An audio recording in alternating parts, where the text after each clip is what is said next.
numbers will come at the bottom grid, and you're going to get the national figure on the top grid. The top grid gives you the national figure of 227. The total number, Jay Amrug is our resident psephologist. He'll explain the overall numbers right now if India were to go to the election and where the BJP stands individually in this. Jay. Very interesting. The Congress, along with its allies, could be decimated to just 101. Right. How many allies is that?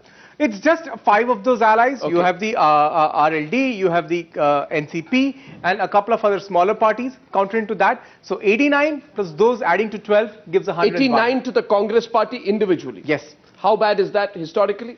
Historically, this is the worst performance if it were to be.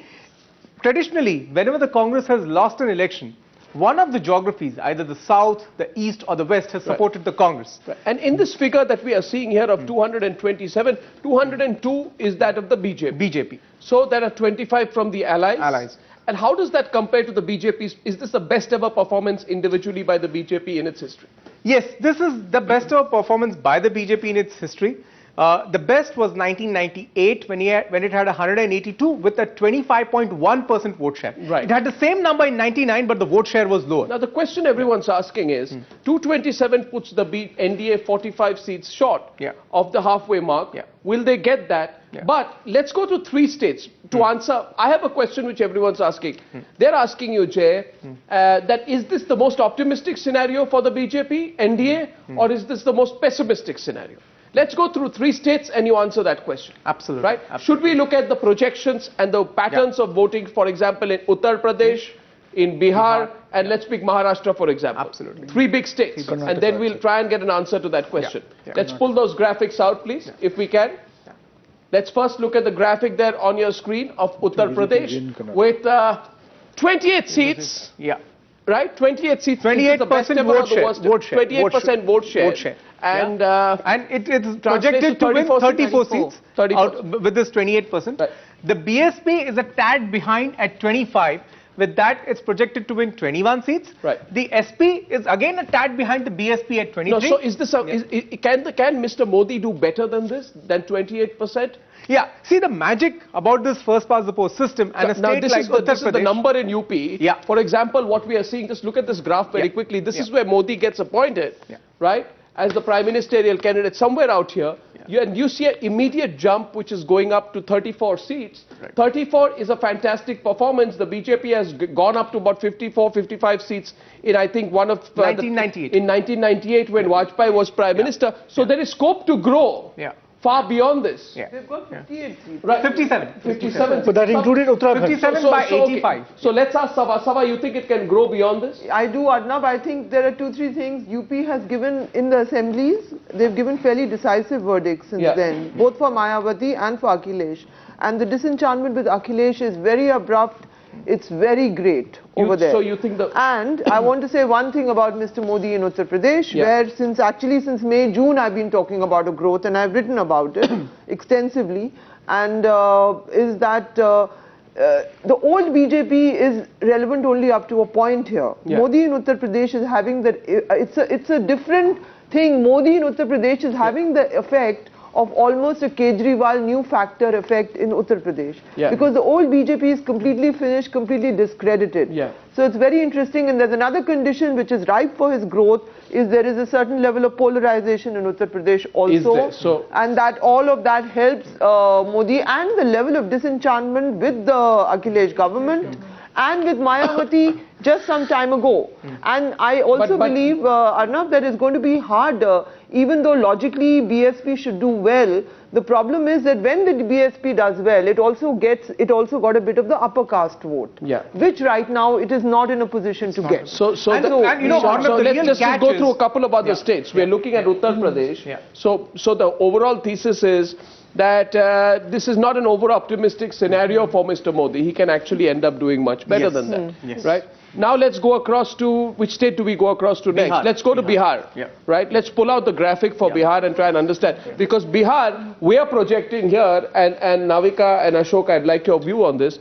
What we are projecting here is that with a phenomenal 31% of the vote, the BJP is projected to win 21 of the 40 Lok Sabha seats. With 31% of the vote, the BJP gets 21 seats. In other words, the BJP becomes the single largest party, it's a simple the biggest party. Yep. I don't know whether it can really do much better than that. Now, if I were to plot that on a XY graph to give our viewers a sense, this is around the time that the breakup happens, right? When did the breakup happen? Around September? Yeah. August, September? Yes. The breakup happens around this time for the BJP. And this is the period around October. Sorry. Breakup, one second. Breakup happens around June, I'm sorry. Look at the yellow graph, ladies and gentlemen. Breakup happens around June. Let's move ahead. Around October is the Narendra Modi rally, sometime in October, sometime here. So till this point, very interestingly, the RJD and the BJP lines are almost merging. After this attack, right, Narvekar? After the Gandhi Maidan attack of October 27th, the BJP suddenly shoots up, is sort of plateauing at about 21. And my question is, can the BJP do even better than this? Is my question. Ashok wants to take that or Narvekar? It can probably do a little better, but not much better. I can't see it going up beyond 23. But this is not. You don't say this is impractical. You don't think this is. I think this is over optimistic. I think two things are happening in Bihar. One, it is clearly becoming a bipolar contest between Modi and Lalu. Between the RJD and the BJP. With Nitish being squeezed out. Second, the BJP gamble that Modi would also get a certain incremental OBC vote in Bihar on the basis of the fact that he is an OBC in his native state, Gujarat, seems to have worked. A certain OBC quotient is coming into the BJP's fold, and that is also hurting Nitish.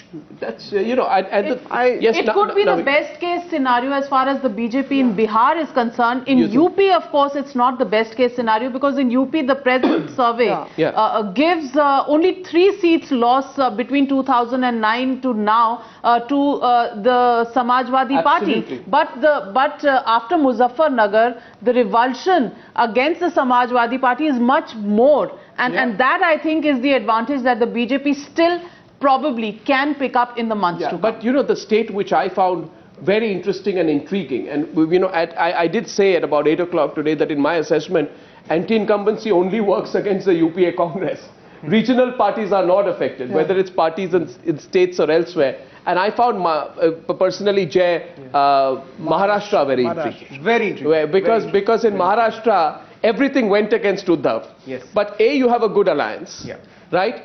But the level of anti-incumbency despite the alliance, frankly, did surprise me quite a bit. Could you analyze the numbers from Maharashtra, where, for the interest of our viewers, Sharad Pawar Congress gets totally wiped out. Raj Thackeray doesn't do well at all. In fact, the Shiv Sena RPI BJP alliance gets 35 out of 48, which I think is a historic verdict if it were to translate. Can you explain what happened? Absolutely. Very interesting. In Maharashtra, the Congress-NCP alliance has been in power since 1999. That's right. It's 15 years. Now, there has been a local opposition leadership as well in the form of the BJP and the Sena.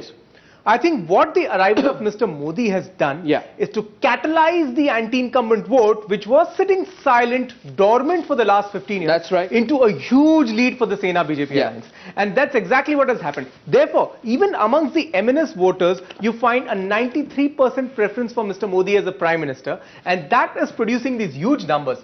This number, the 2 of RPI, will merge into the Sena-BJP tally. I think they've gone to the XY graph from... So you have Arnab 15 plus 15, 30 years. To that you add the smaller parties. You add the RPI, you add the Swabhimani Shetkari Sangatna and a smaller party. When did this alliance come together, the RPI, Shiv Sena, BJP alliance? Last year, the RPI was formally welcomed into the NDA. It was at the time of Mr. Gadkari's presidency. But in the last elections of the Rajya Sabha, Athawale was given the seat in Rajya Sabha with support from the BJP. And you have the cascading impact of that clearly showing out here. So I've just used 3 case studies. Let's go to the national picture overall. And I'd like to say once again, unfortunately, the Congress party has decided to boycott our poll analysis program. Now, I have always held the view that even if the Congress party thoroughly disagrees with our projection that it is going to be reduced to its worst ever performance since independence, they should still participate in the debate. I mean, that's healthy, but they choose not to. That's their wish, but we won't stop the debate. And nevertheless, should we go straight into the national debate? And at this stage, I'd like to welcome, he's just putting on his mic, Yashwant Deshmukh is our pollster from CVoter. And Yashwant, your numbers are controversial. If I were to just ask you to begin this part of the debate, where we have Nirmala Sitharaman, D P Tripathi, and of course our panelists with us, Rahul Narvekar of the Shiv Sena joins us. What is the big national takeaway, in a couple of minutes if you can tell us, from the CVoter Times Now poll of February 2013? The big national takeaway is that Congress is probably heading for its worst ever performance. It's a Congress meltdown. In 1967, 77, 1989, every time the Congress faced a rout in the North India, there was at least one region in the West or in the South which used to save the Congress and gave a kind of a picture which could compensate the loss which was coming from the North. This is the first time, however, that Maharashtra, Andhra, Tamil Nadu, I mean basically the South and the West, and these two regions are not compensating to the loss that the Congress is incurring. This is why it's a complete meltdown kind of situation. Can the Congress resurrect from this place? Yes, this point, certainly. If they can still stitch up the allies in many of the states, they can still come back in the fight. But what worries me, what worries me greatly, and this is the question I have, what worries me greatly is that the allies of the Congress too have gone down. I mean, RLD reduced to 2 from 5 seats in UP, NCP loses its only seat. In Meghalaya, NCP reduced from 5 to 8 in Maharashtra. A national conference gets reduced. So not just the Congress, anybody who's done business with the Congress, there is a reason, is being punished. Because including their allies. Except Mamata Banerjee. So if you leave the Congress, Mamata Banerjee has distanced herself from the Congress. And all those allies actually have been in power even in the state. So they are facing the double incumbency in most of the places. So it's actually not really the kind of situation where any political party would like to be. But 1 year back, when we had started this series of the polls and the surveys, 1 year back, our headline was, Congress is losing, but BJP is not winning. 1 year later, as on today, there is a change in that headline. Congress is losing and BJP is winning. Let me put a series of straight questions. My first question is, and it goes to Nirmala Sitharaman and D P Tripathi, and Mr. Tripathi, you will have full say in responding. Now, there is an audio delay between us, but despite that, I want to have a full and healthy debate. My first question here today is, do these results prove that Sharad Pawar was right, when he disagreed with this whole secular communal divide?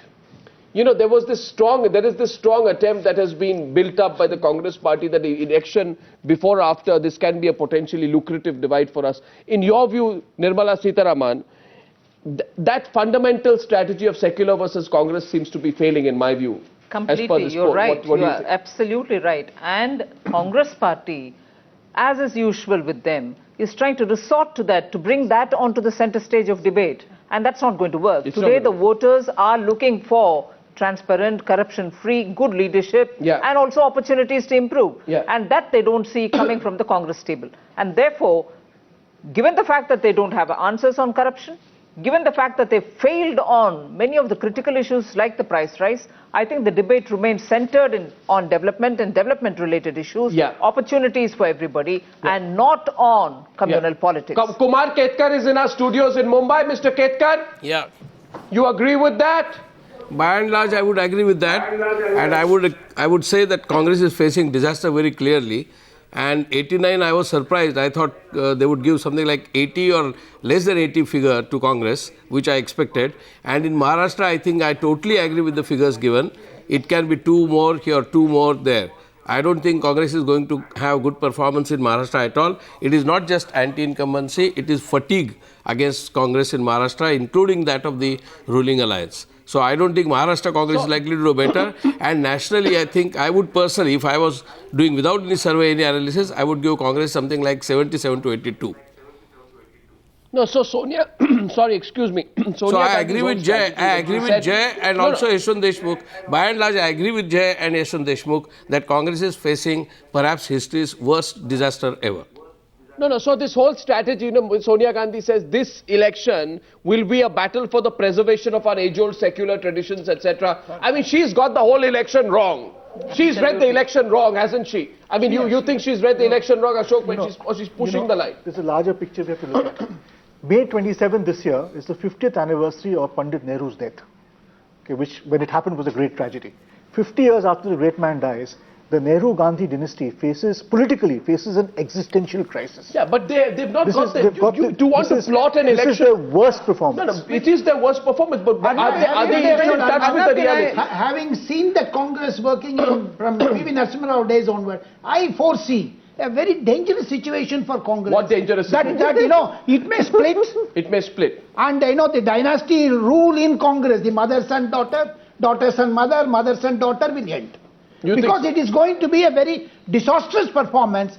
Rahul Gandhi has miserably failed. His balloon has been punctured, and that is going to be the main story.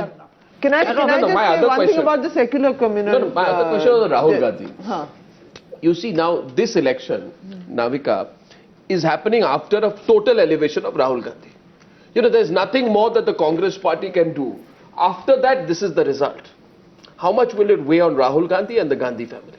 Well, it clearly is an existential crisis because Rahul Gandhi hasn't really been able to measure up to the leadership of Narendra Modi as people see. Yeah. The alternative is there. Now, this is the time that the Congress would also have to think that should they have made a mid-course change? Yeah. Should they have removed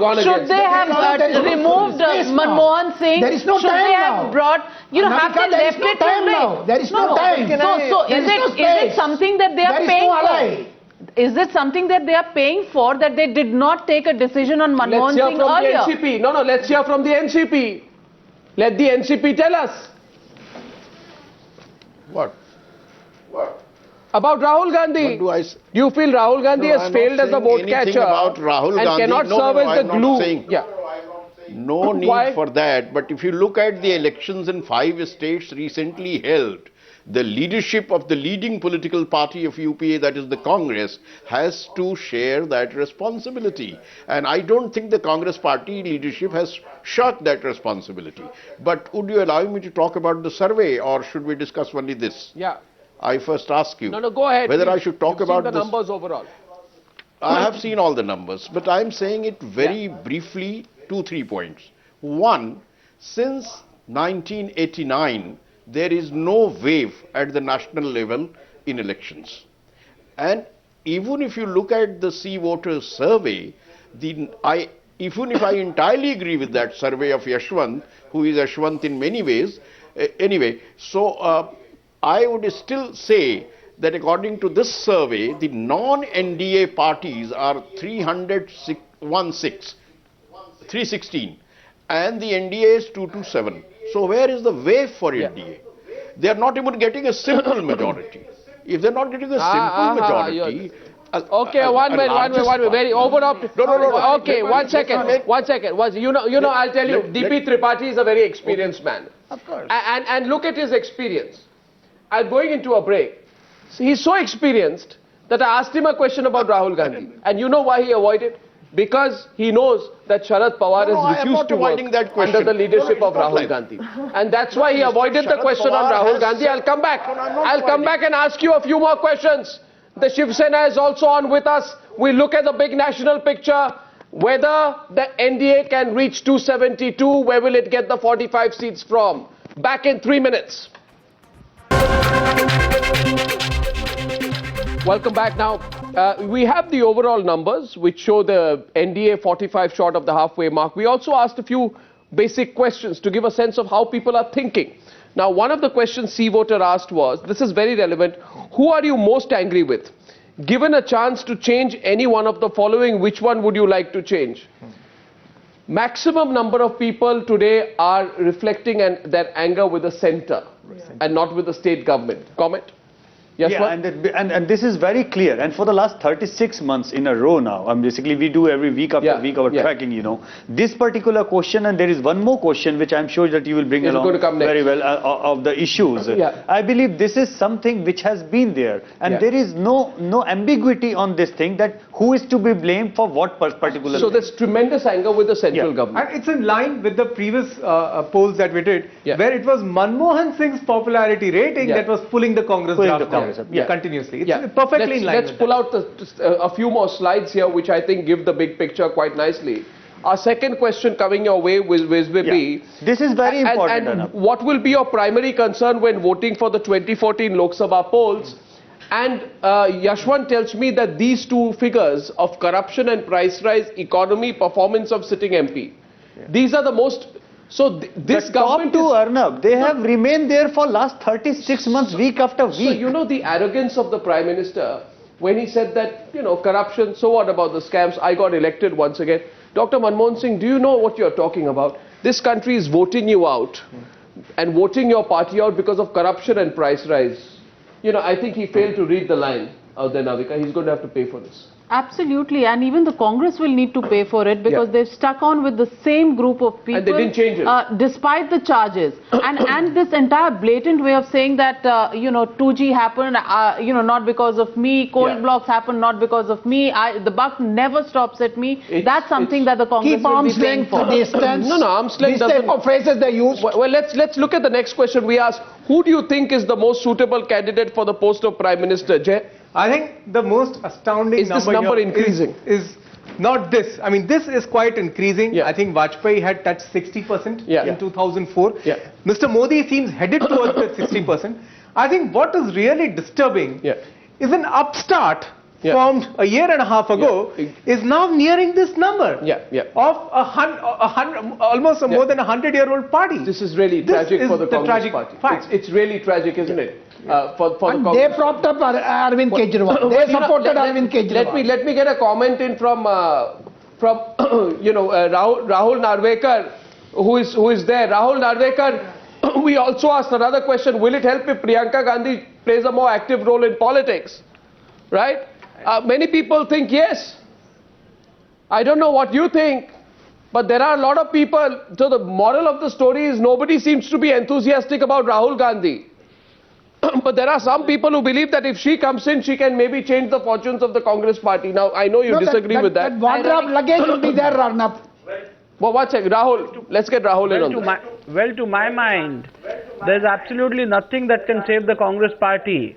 But whatever little humiliation that the Congress party can save itself from, I think only the Congress party can favor itself by stepping out of government as early as possible.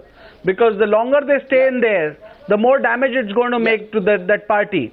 So I think it's no one else but the party itself that it can help itself by stepping out at the earliest.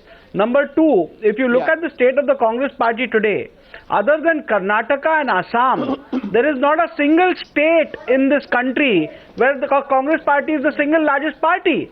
And other than these two states also they are marginally ahead, and they're losing out majorly.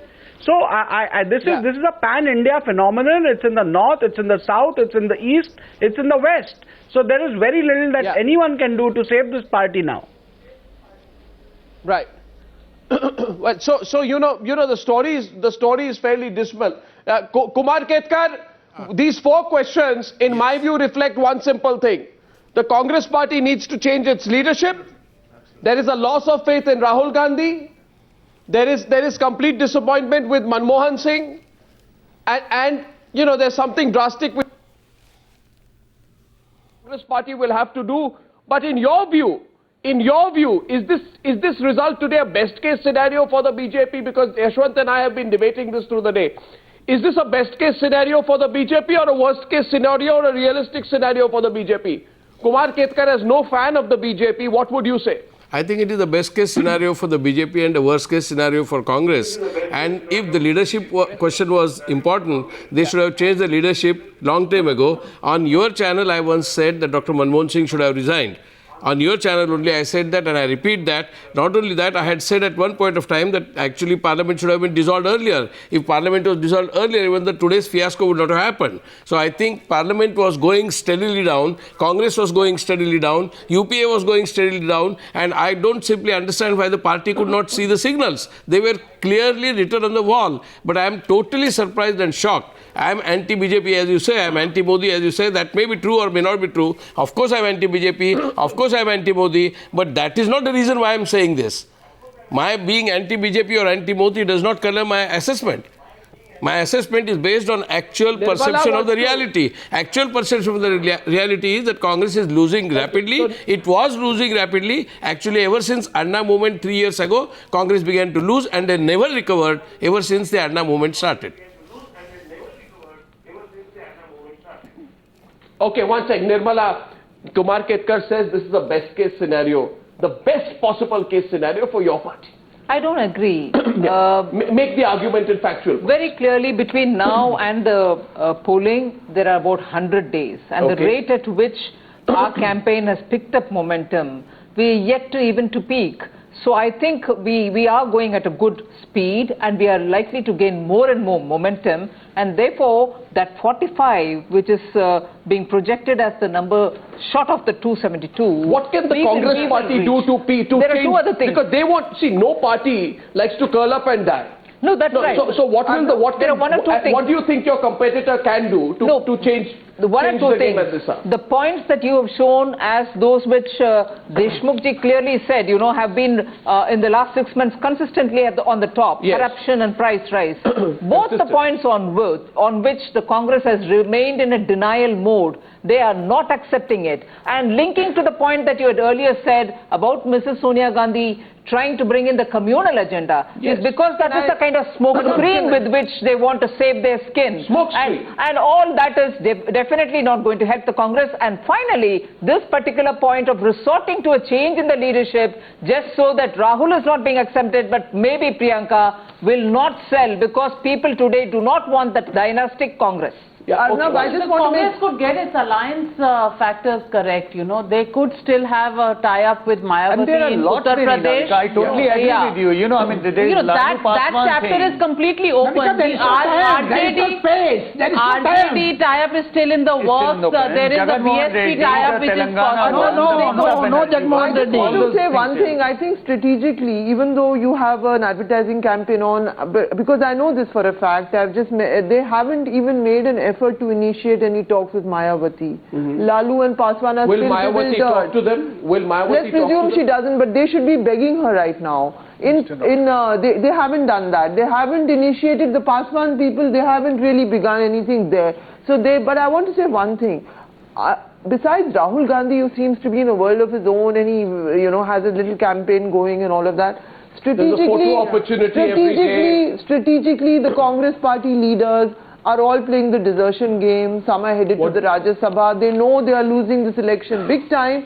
They're all thinking of themselves, and they are behaving like a party which is prepared to lose. And their strategies are becoming talking about, oh, but the Muslims will not leave us, or we will support the third front from the outside. So they have reduced to that kind of defeatist postures within the party. It's known right now. Many sitting ministers don't even want to contest the next election. I have a very interesting question. Very, very interesting question. Because I often was thinking, and I want to just put the rationale behind this question, explain it to the viewer. Very often I have thought as a journalist, and I'm sure all of us have, that what if the Congress party had said, Mr. Manmohan Singh, sorry, you know, you failed. You have a bad image, Mr. Manmohan Singh. I think you need to go. And I think, say, in 2012 or so, he was renominated, Arnab. He was renominated in 2012. No, let me complete. So I've often thought, haven't you, that what if Manmohan Singh was told to go? So we asked a question, and would that have changed Congress fortune? So the question was, would the change of Congress have improved, chances of the Congress have improved if Manmohan Singh resigned in 2013 and handed the baton to Rahul Gandhi? And I think the result is quite surprising. 52% say no. No. I think it's very clear. With this is the vote of lack of confidence in Rahul Gandhi. And with 52% saying no for a change in 2013, it means this is long-term incumbency being built right since the CWG games of 2010. Exactly. This is not even anti-incumbency. It's people holding this government responsible for a certain charge they hold. And they want to... Even with a change of a... It's not people's mind, the culpability... And I agree with Kumar Ketkar's analogy. I agree with Kumar Ketkar's analogy that he said that since Anna's movement started, and our data for the last 36 months, I mean, it is precisely the same timeline, precisely the same timeline. And since then, these two issues of corruption and inflation have not gone down. it is pretty much in the top of the mind recall. The leadership issues have started shifting. A couple of years back, there was a vacuum at the center. That vacuum was slowly and steadily filled by Narendra Modi over a period of time. So the big headline is that Congress has been losing for the last 3 years. It's been going down and down and down, and we all knew that sinking feeling. Oh, it's happening. No, there was a state of self-denial. There is a state of self-denial even today. I don't think there's any denial. To arrest that downfall, Arnab, to arrest that downfall. Whoever thought a Congress-BSP alliance could be in the works is completely wrong. Because Mayawati is also so threatened everywhere outside of Uttar Pradesh. Exactly. And she is being charged of leading a party which doesn't have a pro-development. Nobody except her is a party leader. Yes, yes. So, these votes will not be transferred. Today I received a phone call. And this gentleman who called me says, that do you know that Anna Hazare is supporting Mamta Banerjee for Prime Minister? And well, I said, I thank you for letting me know. Now, I think today, just in that context, Mamta Banerjee should be very worried. Because if Mamta Banerjee wants to be Prime Minister or somebody from the Federal Front wants to be Prime Minister, at least the Congress party should get 120 or 130. No, they can't. They can't. No. So I say today, with this result, the possibility of a third front government is also sunk. Do you agree, Navika? Absolutely. Whichever way you look at it, the Modi X factor has given dividends to the BJP and the NDA. Do business with Congress, Arnab. That situation has arisen. And your survey very clearly shows at the regional party level too, people are preferring the regional party for the states, but when it comes their own supporters, the regional party supporters are in favor of Ashok to say why this is a big crisis for the Congress is that the Congress has had many challenges in the past. Parties grow, parties disappear. In the case of the BJP, this is the first time a national party has moved to a second generation, post-founders, and become even stronger. Just one sec. I have one more thing to say. We haven't discussed the BJP much in this post-mortem. I think the BJP will be waiting for 3 things in the next 100 days. Obviously, because it's post-mortem. You won't discuss us. Just 1 minute. One, it can hope to gain up to half a dozen seats in Karnataka. Right. It can hope to gain up to a dozen seats, I would say, in UP. Third, it can hope and pray Rahul Gandhi gives one more interview to you. As I say, whenever somebody calls me for an interview, I say I'm always ready. Time and place of your choice, questions will be mine. I just want to ask Kumar Ketkar and Rahul Narvekar, since they're sitting there. Rahul, if you were in the Congress party shoes, and don't give me one of those cynical, sarcastic, over-the-top replies which you often do. If you were in the Congress party shoes and you had to do something, let me ask you a wicked question. Give one good suggestion that they could do right now to change the game. Well, first and foremost, I can't... between now and the 16th of May. I can't fathom the imagination of being in the Congress party at this point of time. That's not the best thing for anyone. But I think, like I've said it earlier, it's only the Congress party that can save itself from any further embarrassment. The best thing for them is to step down, accept their faults and accept their shortcomings, and perhaps once they do that, that probably could be a saving grace. But knowing the Congress party, they are too,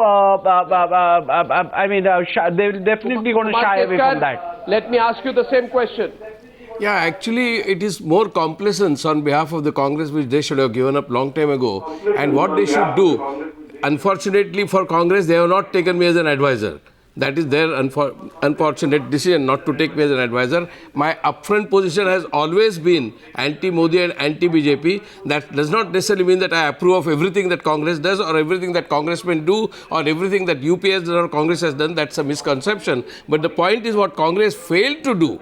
What Congress failed to do was keeping in touch with the masses, keeping in touch with their grievances, keeping in touch with them on a day-to-day basis. Congress has completely failed that. I will just recall one thing. When Mrs. Gandhi was facing a terrible situation after Jayaprakash Narayan movement in 73, what she asked at that time, at one point of time, Devkant Barua was the Congress president. She said, our cadre must immediately contact the people, localities, communities, caste groupings, every single section of the society, trade unions, peasant movements, and congressmen fanned out across the country to actually contact with the contact people, and that was known as a famous mass contact program. I have not seen any mass contact program from 2009 to now, and that mass contact program is not there. As a result, they have lost touch with the people, they have lost touch with the mood of the people, they have lost touch with everything that people face. And I think if I was the advisor, I would ask them. As I close this, I have one question. If you're saying mass contact program, then what was Rahul Gandhi doing for the last 9 years? Rahul Gandhi's program wasn't that a mass contact program? You can't say I'm going to reinvent the wheel 2 months before the election. Arnab, Rahul Gandhi's... Ladies and gentlemen, it's time to go. I want to thank everyone who has been with us through our programming. If you didn't watch us early on, 11 o'clock onwards, best of our coverage till 12, and then the news hour is at 12 o'clock on a repeat cycle. I want to thank you. This is serious election programming. I want to thank Jay Mruk. I want to thank Yashwant Deshmukh, who has been part of the CVoter analysis, Navika Kumar, our political editor, and the team for staying back with us so late. We are going to ramp up our election programming with more national election debates, more special political shows, and of course, we're going to get you the numbers ahead of any media house in the country. Thank you for being with me this evening. See you soon once again. See you tomorrow evening, in fact, at 9 o'clock. Good night and goodbye.